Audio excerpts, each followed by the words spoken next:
What's up, YouTube? Brought to you back.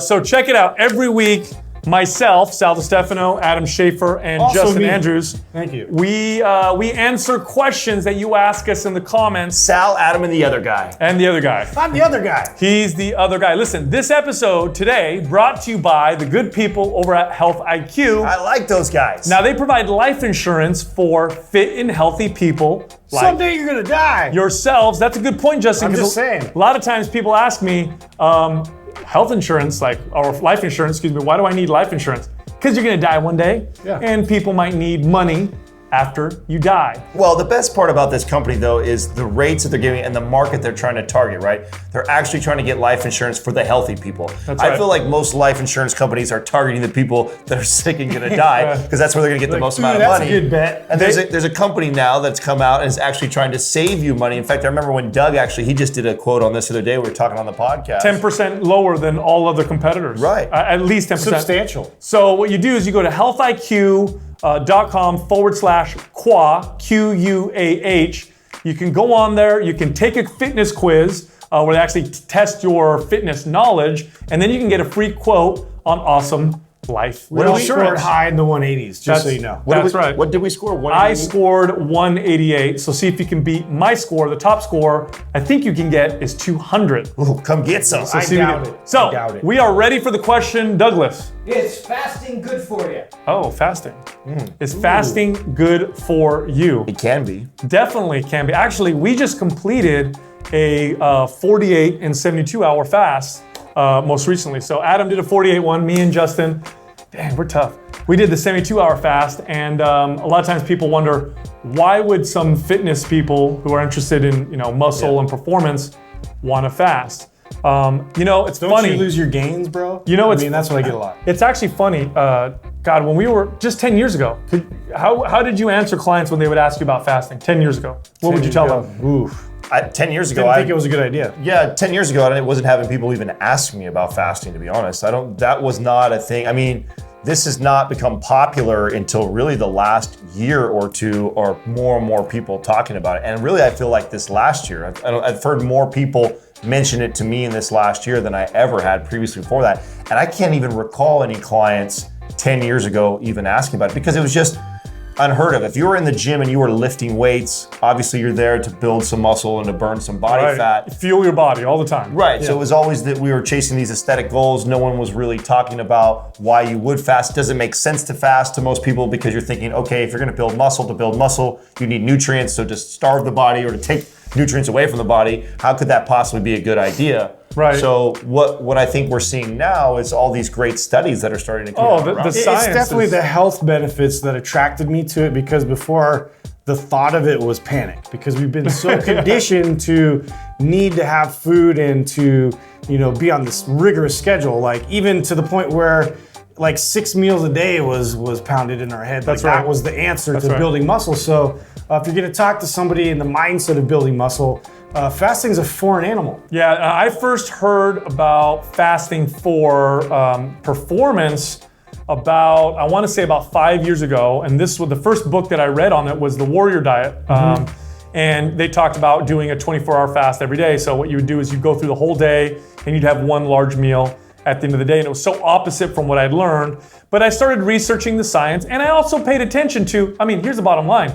Every major religion and every ancient culture incorporated fasting or incorporates fasting in some way, both because it's good for the body and, as religions would say, it's good for the spirit. So there's got to be something to it, right? So I tried it out for the first time. I thought I'd be weak in my workouts. I thought I would feel like crap. I thought it would be terrible.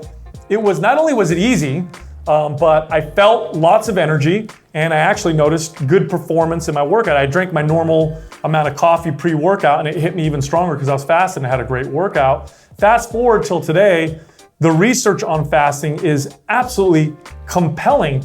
In fact, it may be one of the single most anti-cancer things you can do for your body. In fact, there's some research done by Dr. Walter Longo. You can actually look it up. And he's done research on humans on fasting, or what he calls a fasting mimicking diet, and how it affects the body when it's undergoing radiation or chemotherapy for cancer. And what they find is when people go into their therapy while fasted, not only do the cancer cells die quicker and more of them die, but the healthy cells actually become less damaged from the chemotherapy and radiation. So yeah, you heard that right.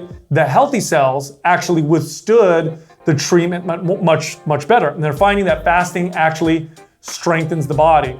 Now, some of the things that fasting has been shown to do, it increases what's called cell autophagy. Now, this is programmed cell death. So your cells go through a process of when they're born, if you will, then they live for a little while, and then they naturally are supposed to kill themselves and die off. Well, that speeds up dramatically when you fast. And it's usually the old cells. It's typically the older cells that die off. During that process, your body also stimulates its stem cells. When you refeed, then all of a sudden those stem cells turn into new cells, so you kind of rejuvenate your body with these new, younger, healthier cells. It's kind of like working out. Like you train in the gym, you send the signal. It's when you rest and recover that you build the muscle. Well, it's kind of like working. It's kind of like working out, where you say that it's more like I look at it like it's both. These are a stress, right? So working out is technically a stress. It's not the working out that's so healthy for your body. It's how the body, right? It's how the body responds later on. I feel the same way about fasting. It's a temporary stress that we put on our body's system, that in turn, the way our body responds to that, that's where the real health benefits. See now, so here's what's interesting about that, because that is 100% how I've talked about fasting on the show many times. I watched an interview that was done with Dr. Walter Longo, where the interviewer mentioned how fasting is a stress on the body and it strengthens the body. He said no, and this is the part that tripped me out. He said, no, it's not a stress on the body. Of course, we're talking about a normal fast. If you starve yourself for too long, it does become one, but he said what happens when you fast is you turn on an alternate operating system for the body.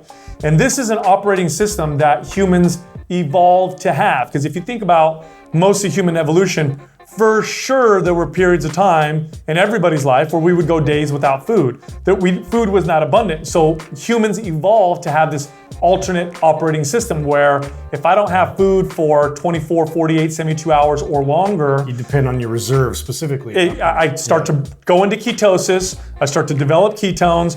The cells that are older die off so that I become more efficient.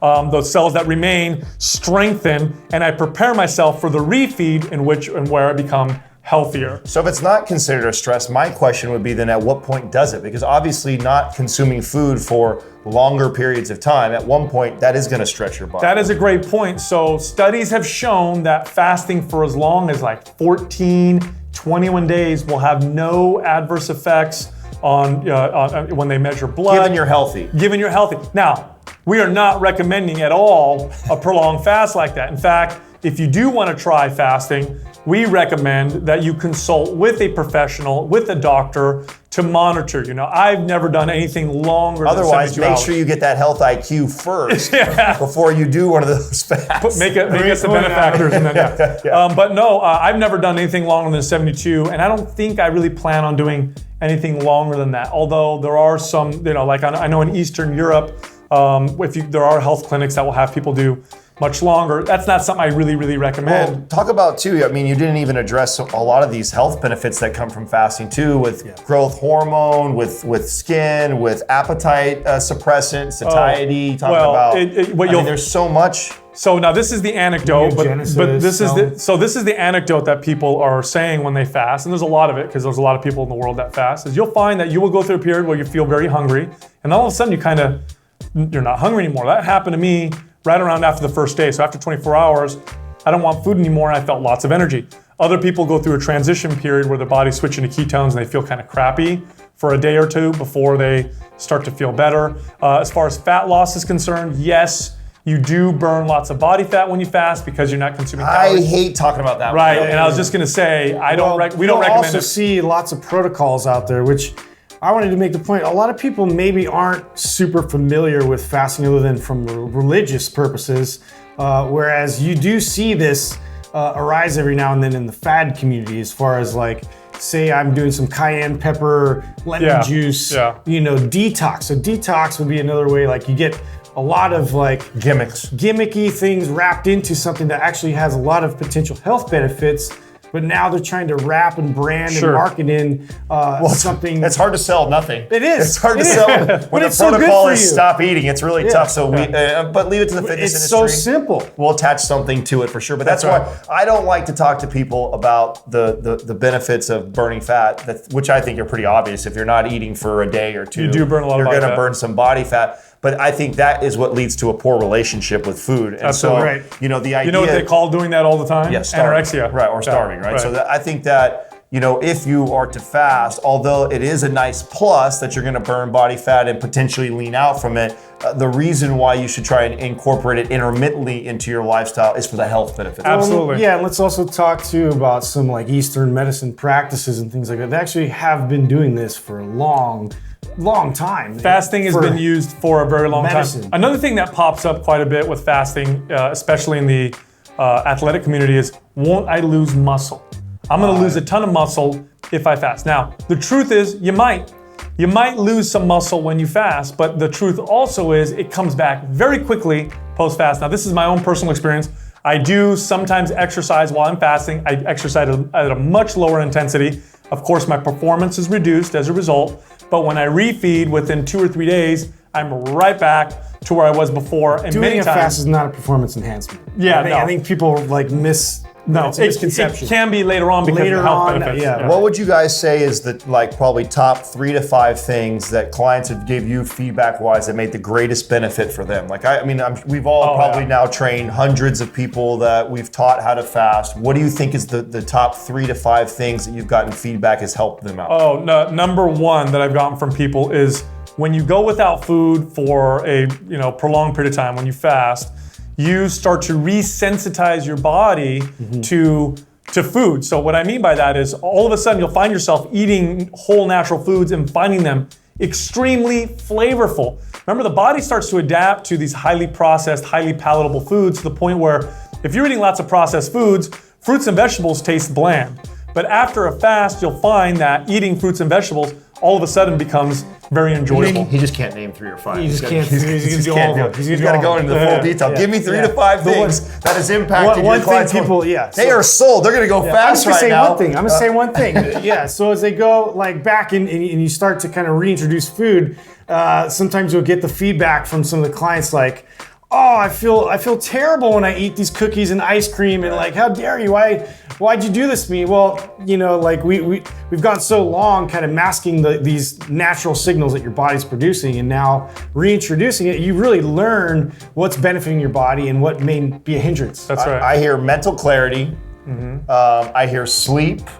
I hear inflammation down. Yep. And Improved gut health. That's a big one. And actually overall sustained energy.